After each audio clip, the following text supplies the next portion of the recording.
The Basel problem is a problem in mathematical analysis with relevance to number theory. First posed by Pietro Mengoli in 1644 and solved by Leonhard Euler in 1734 and read on 5 December 1735 in the St. Petersburg Academy of Sciences. Since the problem had withstood the attacks of the leading mathematicians of the day, Euler's solution brought him immediate fame when he was 28. Euler generalized the problem considerably, and his ideas were taken up years later by Bernhard Riemann in his seminal 1859 paper on the number of primes less than a given magnitude, in which he defined his zeta function and proved its basic properties. The problem is named after Basel, hometown of Euler as well as of the Bernoulli family, who unsuccessfully attacked the problem. The Basel problem asks for the precise summation of the reciprocals of the squares of the natural numbers, i.e., the precise sum of the infinite series. The sum of the series is approximately equal to 1.644934A013661. The Basel problem asks for the exact sum of this series, as well as a proof that this sum is correct. Euler found the exact sum to be pi2/6 and announced this discovery in 1735. His arguments were based on manipulations that were not justified at the time, and it was not until 1741 that he was able to produce a truly rigorous proof. Euler's approach. Euler's original derivation of the value pi2/6 essentially extended observations about finite polynomials and assumed that these same properties hold true for infinite series.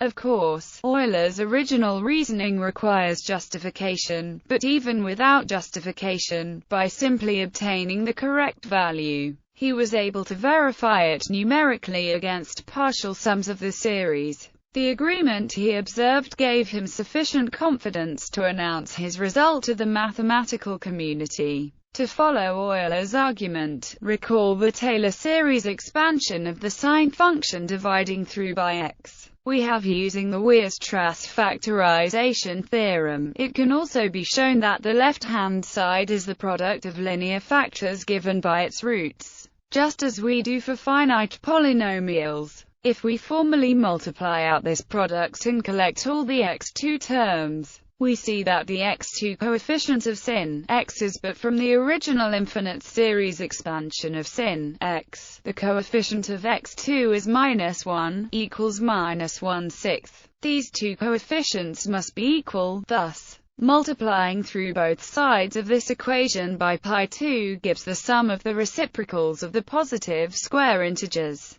The Riemann zeta function. The Riemann zeta function zeta is one of the most important functions in mathematics, because of its relationship to the distribution of the prime numbers. The function is defined for any complex number s with real part greater than 1 by the following formula. Taking s equals 2, we see that zeta is equal to the sum of the reciprocals of the squares of the positive integers. Convergence can be proven with the following inequality. This gives us the upper bound zeta, and because the infinite sum has only positive terms, it must converge. It can be shown that zeta has a nice expression in terms of the Bernoulli numbers whenever s is a positive even integer, with s equals 2n. A rigorous proof using Fourier series. Use Parseval's identity equals x to obtain where for n 0, and a0 equals 0. Thus, and therefore, as required,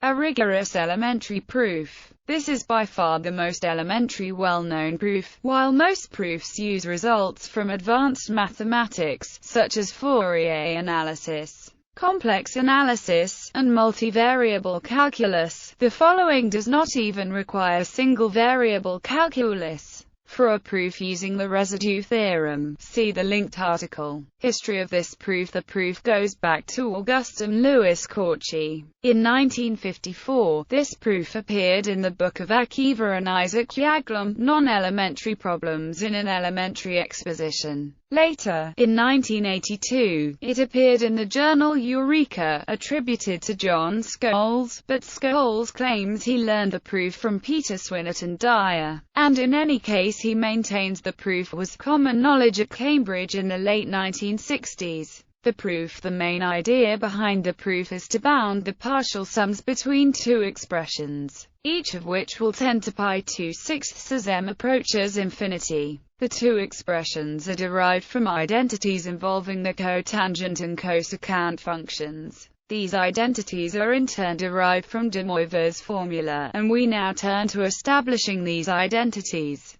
Let be a real number with, and let n be a positive odd integer. Then from de Moivre's formula and the definition of the cotangent function, we have from the binomial theorem. We have combining the two equations and equating imaginary parts gives the identity. We take this identity, fix a positive integer, set and consider 4, then is a multiple of and therefore a zero of the sine function, and so for every. The values are distinct numbers in the interval. Since the function is 1 to 1 on this interval, the numbers are distinct for r equals 1, 2. By the above equation, these m numbers are the roots of the month degree polynomial. By Wiert's formulas we can calculate the sum of the roots directly by examining the first two coefficients of the polynomial, and this comparison shows that substituting the identity, we have now considered the inequality. If we add up all these inequalities for each of the numbers, and if we use the two identities above, we get multiplying through by 2.